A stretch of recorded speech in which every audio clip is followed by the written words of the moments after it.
tonight. So if you have any questions, just pipe up. Don't wait till the end. Can you see the slides? Yep. Okay. So thanks very much for joining. So this is the third in this year's series of webinars to provide some information out to the racers about what's going on, etc., like that.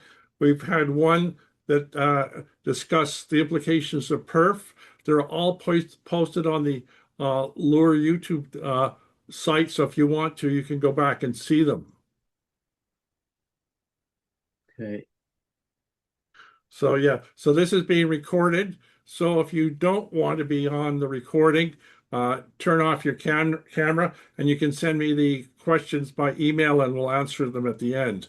But this way that people, well, I realize that everybody can't make it because people are getting their boats ready and all the rest of it. So we record them so people can come back and look at them later. One of the things that it's important that we really need to thank all the sponsors for LOOR. Here's a list of the ones for 2026. They offset a lot of the costs, approximately maybe 25% of the costs. So that keeps the registration fees down. So we would encourage everybody to patronize the sponsors and thank them for their support of LOOR because it really helps us getting things going.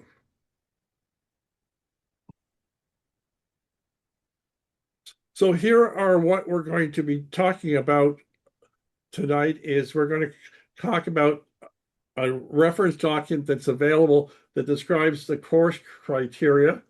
We're going to be talking about some reference materials and some pitfalls that you have to watch out for.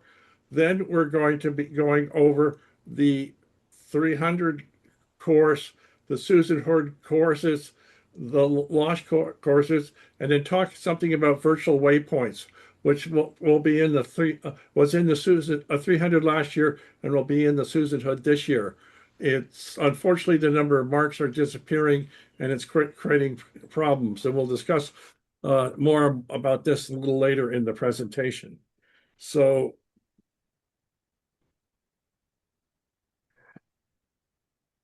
the other thing you need to do is put in the fine print. The weasel words is this is not the official description of the courses.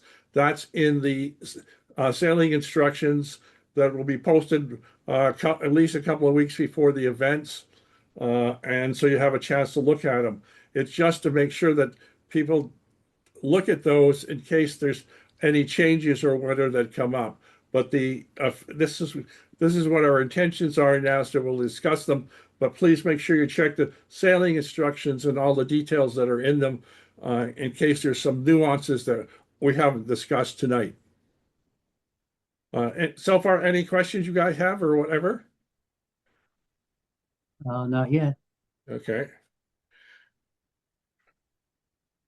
So there is this document, and I'm willing to send it out to anybody. There's a lot of criteria that needs to go out into figuring out the courses, such as it's called the Lake Ontario 300, so it's got to be 300 nautical miles long. There's some other requirements that come into it. There are certain marks we can use and certain marks we can't use. If we're finishing them from shore, we need to be able to see the finish line, etc. So there's a lot of little gotchas that have to come in play. And one of the ones that come into play for the 300 this year is we have to help support our sponsors, one of which is going to be there taking drone footage as people go around the mark. So that way we want to make sure everybody is as close to the mark as possible. So that one of the criteria is in designing the course, which hopefully doesn't impact the racers too much, but is necessary to make sure that we accommodate the needs of the various sponsors. So some reference materials. This is sort of the Bible of figuring out what we can do and can't do. It's the light list, which is published by the Canadian Coast Guard, and there's an equivalent one posted by the U.S. Coast Guard. It lists all the lights, buoys, and fog signals, and they're updated monthly almost that are available online. So this describes the characteristics of the marks and all the rest of it, and the lat long. And so this is where we get what we need to do for the course. So if suggested you haven't, everybody take a look at it. There's the URL is there. Well, the presentation will be posted, so you'll be able to see it there, but it comes in very handy. And then there's the supplement. They're supposed to, around the world, there are notices to shipping, which describe the various changes, etc. And Canada has moved to something called nav warns. They are emails that you can subscribe to that relate to the various charts and send out various updates or changes or warnings, such as if a mark goes missing or a buoy goes missing, they will send out a nav warn for it. So that keeps people informed for shipping. They supplement the lights list. For example, the PCYC mark that we use for the finishing port credit, it meets the government requirements. We'll talk about it a little later. It's got a light on it. It does not get published in the lights list, but when we deploy it, we notify the Coast Guard and they issue a nav warning for it. And when we pull it out, they also publish a nav warning. The other thing the shipping traffic knows what's going on for all of our Cat 3 races, which are the Susan Hood, the Lake Ontario 300, and the LOSH race number 4. We submit a request for a nav warn, meaning that it gets posted, and that's what it shows down there for the part of the graphics, which lets the shipping know that there's a race going on overnight. So that's something you may want to subscribe to, because it'll tell you if there's any changes in what's going on or marks are closed. Our bridges don't open. Also, it's amazing what they publish in there. Have you ever seen this, or have you had a chance to look at it before?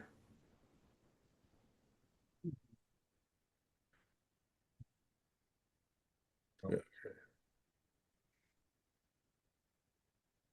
So now there's something that you have to watch out to, and it gets to it. So what lat long? So lat long is published in 3 different formats, and you need to watch for it and understand which it is, and you may have to convert. Things like Google and all the rest of it publish it in the degrees, decimal degrees. And the east and west aren't east and west, but they're plus and minus. So if you use Google Maps or whatever, the default will be showing you in this format. Then there is the practice that most GPS units use, which is degrees, minutes, and decimal seconds or decimal minutes. So like it'll be 45 degrees, 30 minutes, dot fractions of the minute. So it's not 0 to 100, not 0 to 60. Now the nautical charts in all the government publications are degrees, minutes, seconds, and decimal seconds. So you have to be watching out for what you're looking at because they're slightly different for the same location. And if you're not careful and you think it's one and it's the other one, you may think you're in the wrong place or whatever. So this is a really good practice is make sure you understand how are they displaying lat long. Hmm.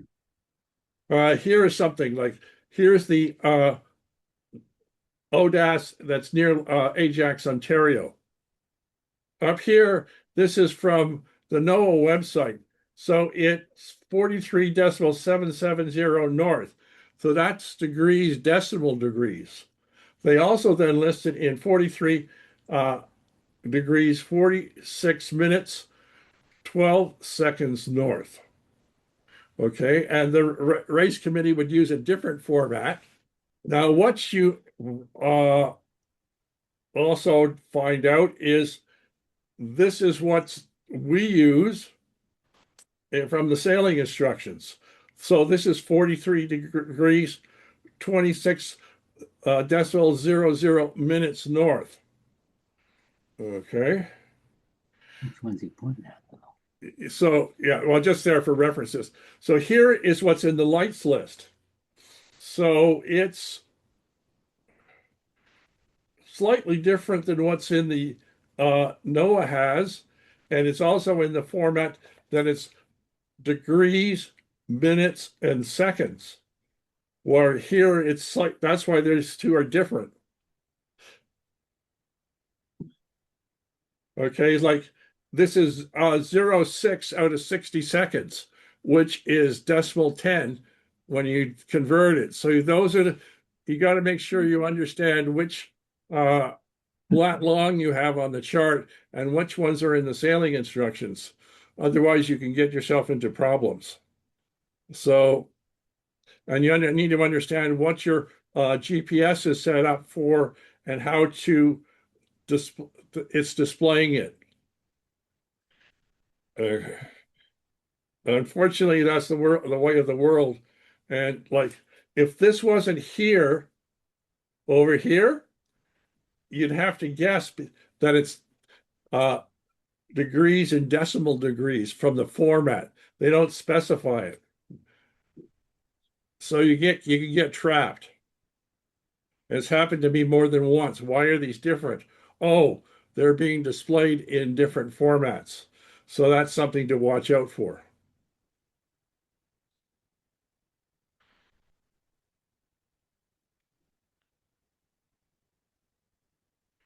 Okay, now here's the Lake Ontario 300. Now, I'm not sure, are you planning to do the 300 or just a Susan Hood? We're doing the Susan Hood.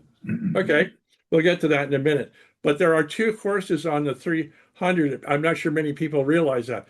There's the 300 nautical mile course and the 300-kilometer course. So that they're for the different speeds of boats. So the main duck course is limited to the flying sails of a particular handicap. We'll get to that. And they have to be flying sails. The Scotch bonnet course is all no flying sails. Plus, if you're a certain speed or below, you have to go on the Scotch bonnet course. So that way that we try to get everybody finished around the same time and overlapping. So there's these two different courses. And there's a line honors trophy that's presented for both of them. So here's the example of what we're talking about.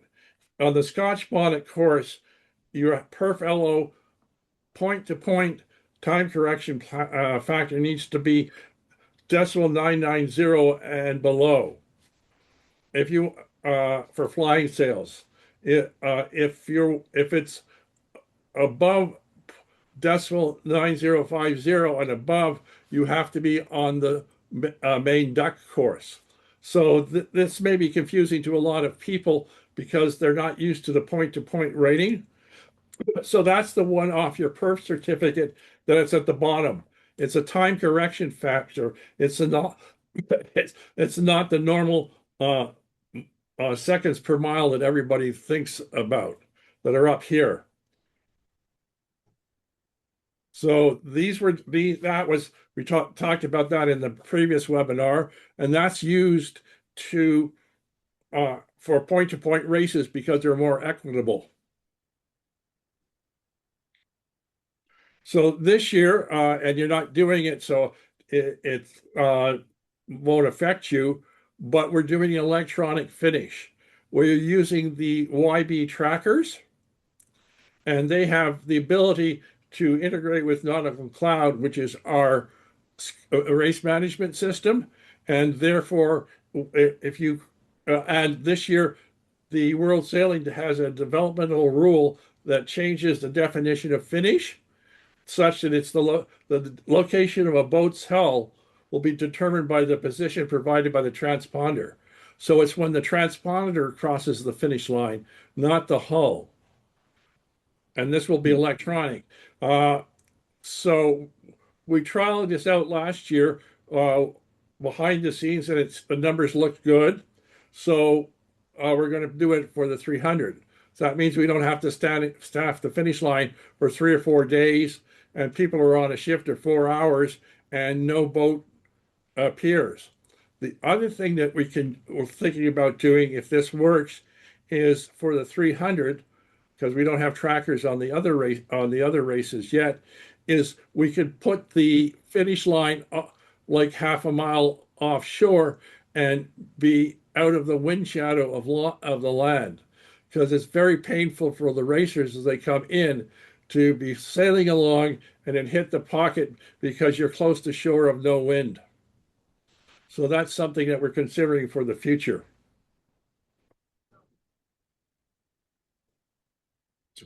So this is the 300 mile main duck course. You start, you go down to towards Burlington, across to the Grimsby Odas, up to Gibraltar, the Ajax Odas, K11 and K2, which are just off Prince Edward Island, down to another Odas, and you sail across to the finish. So that's the course for the main duck 300 nautical mile course for the Lake Ontario 300. The Scotch bonnet course is a start. I should mention to go back one.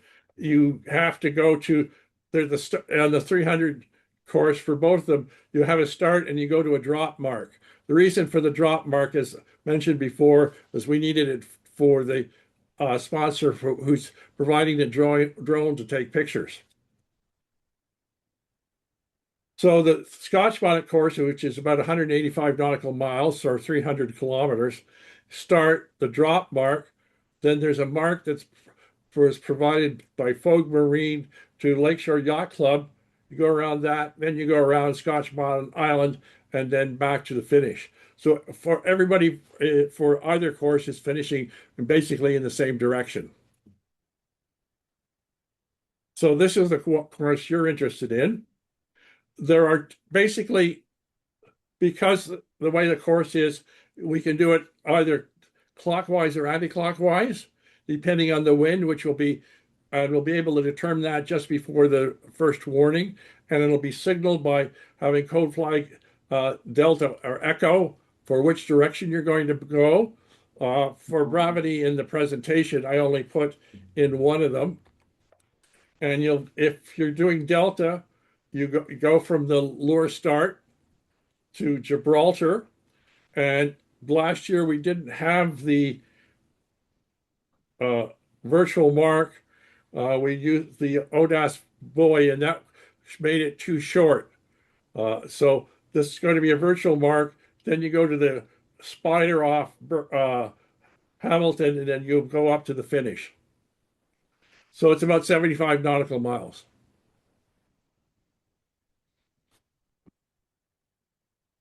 So the shorthanded, which I don't believe you're doing, but I need to go over that. There are no real changes. Last year, the committee broke down, so we couldn't get to the finish. So we're going to fix that for the race one. And then otherwise, there's no real changes. So race one will be the same as 2025, except if there's light winds, we'll signal that the race will end at Gibraltar rather than at a different mark. So that's just to accommodate Sunday afternoon if there's light winds, which there may or may not be. So again, the same concept for LOSH race 4. You will signal code flag Delta or Echo, whether you're going clockwise or anti-clockwise. Basically, this is what it is. It needs to be 100 statute miles or longer to meet certain requirements as a qualifier for the Great Lakes Solo Society. So we have to do that. So it's a start, Ajax, Odas, Grimsby, Odas, the Spider off Hamilton back up to Port Credit. If it's Echo, it'll be basically the other way around. It'll be fully described in the sailing instructions, but for brevity, I didn't put that slide in. Okay, now this is something that'll be come into play for uh, the Susan Hood this year. Why we're needing to use virtual marks. Unfortunately, there's not enough government marks out there, and they're disappearing all over the time because the government is finding ways to save money by not doing them. And if you think about it, many of the marks that are there provided by the government are areas that you want to keep out of. So there is a legal requirement about what, if you're putting in a buoy, what it has to be, how it has to be lit, the strength of the light, and all the rest of it. So that's just there for reference purposes.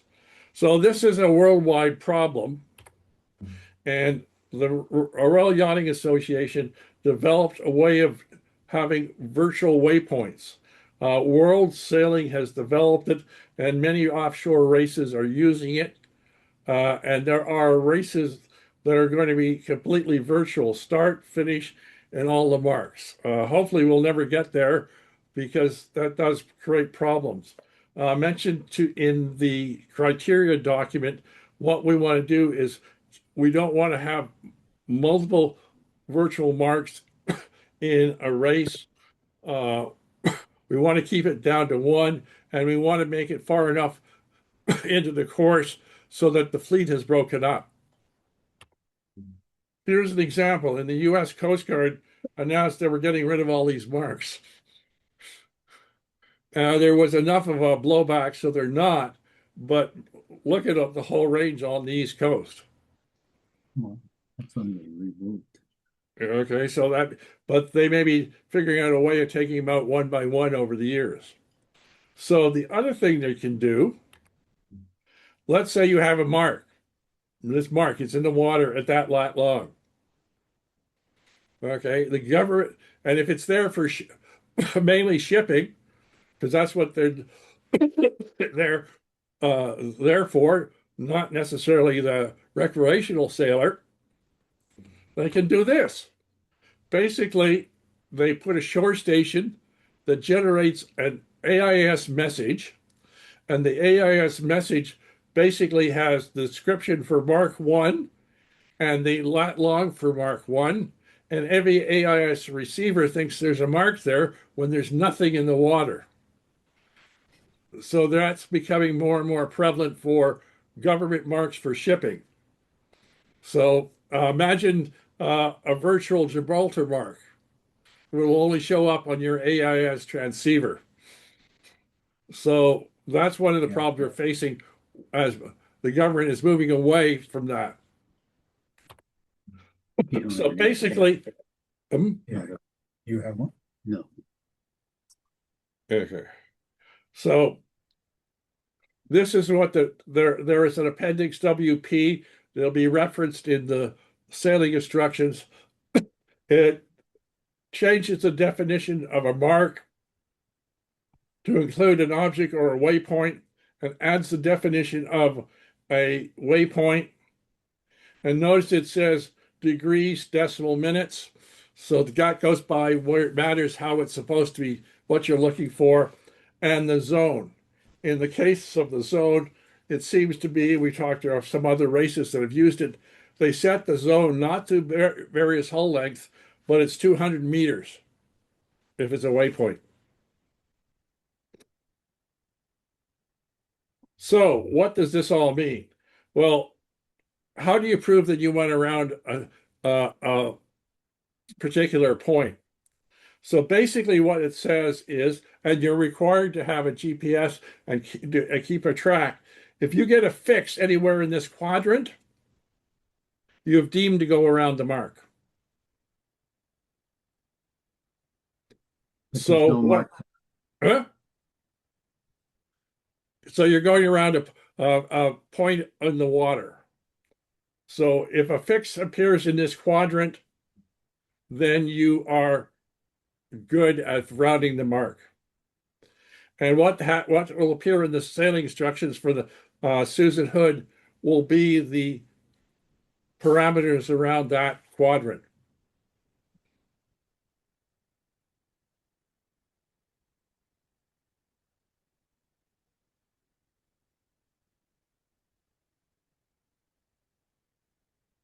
So this is the gravity.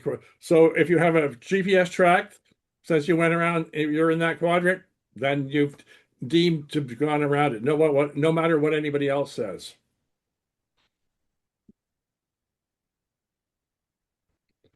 Because that's this is what the sailing instructions will say. Because what happens is, while GPS can be very accurate, you need a lot of extra equipment and electronics to make sure about that. Weather and a few other things and atmospheric conditions could affect it. My GPS, brand new one, it says, oh, if you really, really want an accurate reading, turn on the averaging feature and leave it in place for an hour and it'll give you a very accurate position. So the two boats could legitimately believe the mark is in a different place. So that's why if you go back to this slide, your GPS says you went into this quadrant, you're good. Doesn't matter what the other boat's GPS said. It's your GPS because that's what you're using for navigation. Any questions on this?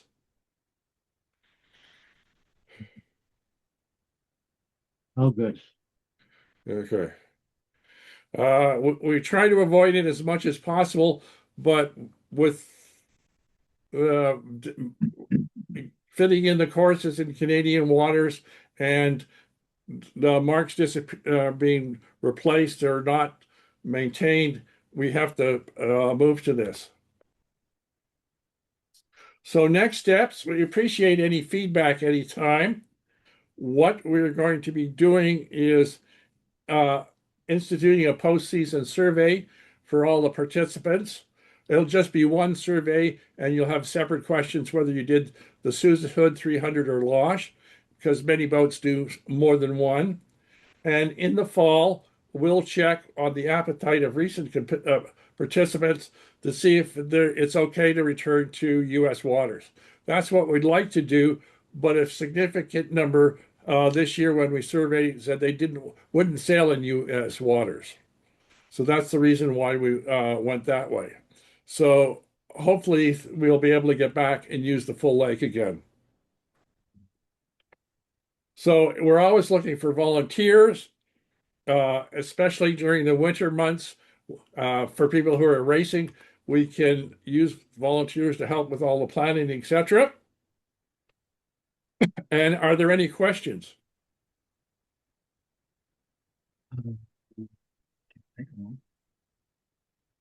How about you have to have a certificate to prove that you did a man overboard course. Is Yes. that right? Basically, it's a form that you fill out and just and attach it. Yes. So can I just write it on a piece of paper? Is there a form I have to use? Let me just go here. Show you. Uh, well, let me change my sharing, so I'll get it.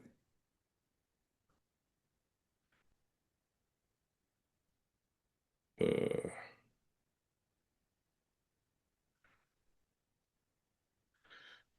uh,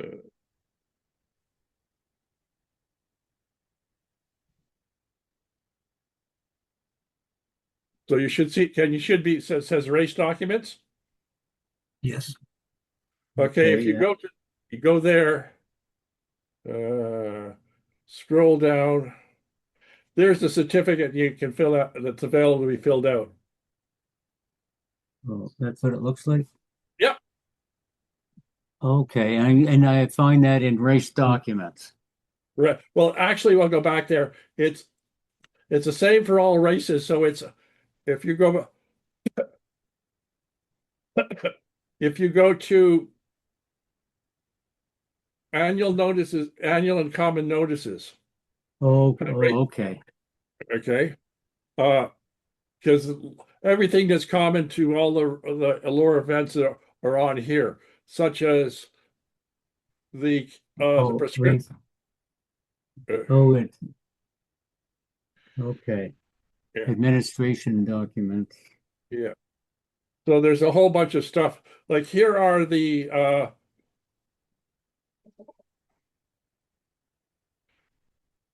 example. Here's the guidance for racing around waypoints, etc. So that's all stored there. Okay. Okay. So it just says right there. Google board recovery day. So Okay. there's a whole, yeah. Yeah. And the skipper has to know all the rules or regulations that go with that then. You have to, I read something else about that. It's like this is our first time involved Okay, here, so the so other thing is the skipper a certain percentage of the crew for this Lake Ontario 300, it's 15%, and that includes the skipper to get the personal survival course, which you can take through Ontario Sailing, and That's really then you just upload the certificate you get from them. okay. Yeah. So you have to have that certificate ahead of time then, Oh yeah, before, right? Yeah, okay. yeah. What happens Yeah. is in the portal you could just upload it. You say when it expires, and it's good for you, whatever boat you're on. Oh, okay. Right. I'm signed up for that. Yeah. So so that's one of the great features of uh, But that, nautical cloud is it allows us to do that. Yeah. so, but the skipper requirements, that's part of it. That's one thing. And then there's the safety part of that too, right? Yeah. Yeah. I just want to make sure I'm on all that, you know. Oh, yeah. I Here's have all the safety equipment. I have to yeah. find that still. Yeah. Yeah. So that's go back up here.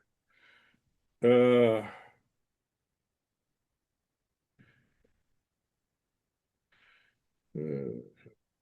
Here's the checklists of equipment. Oh, that's what I want to see. Okay. Okay, that's because it's common to Susan Hood, 300 and LOSHRS, race 4. So here's the help you with that. Okay.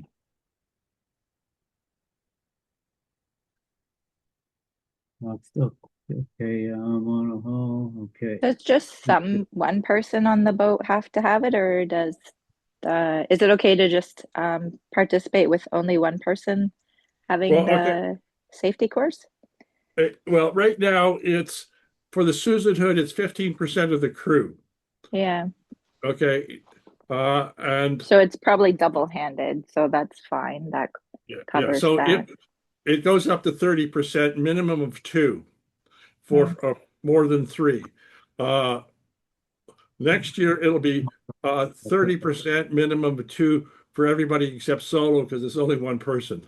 Yeah, yeah. For the lush for the the lure, is that just one person as well? What which well for well okay. I'll show you. Okay, here's uh, you can see here. This will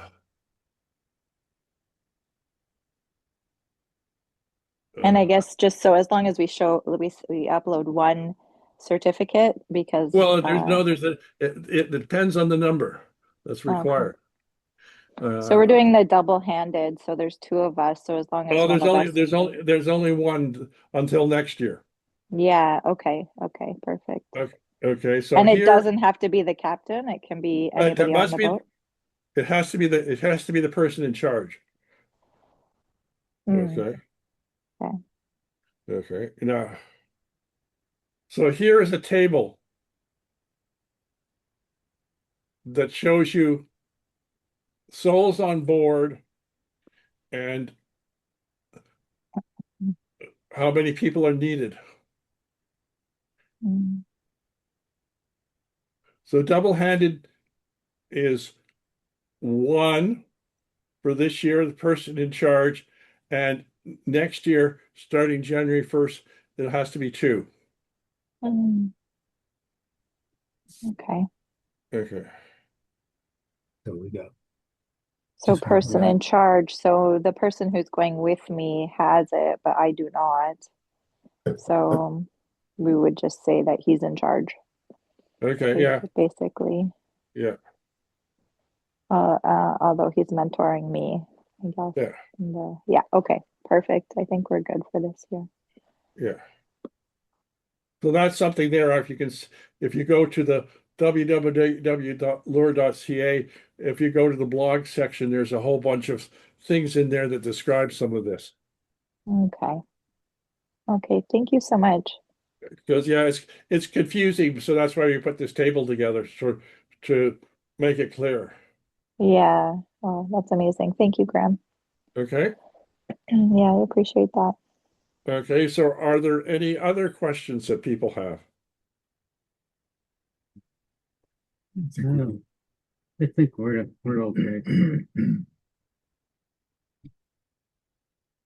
Okay, that's great. I mean, if you have any questions that come up later, you just send us an email at either info.loor.ca or racecommittee@loor.ca, and we'll answer them. And within a day or so, this video and the presentation will be posted along with all the other ones. So if you want to go back for reference material, it'll be there.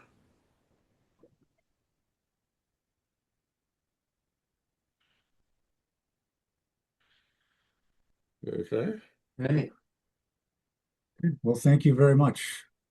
Yeah, Appreciate your time. no problem. Okay, thank you very much.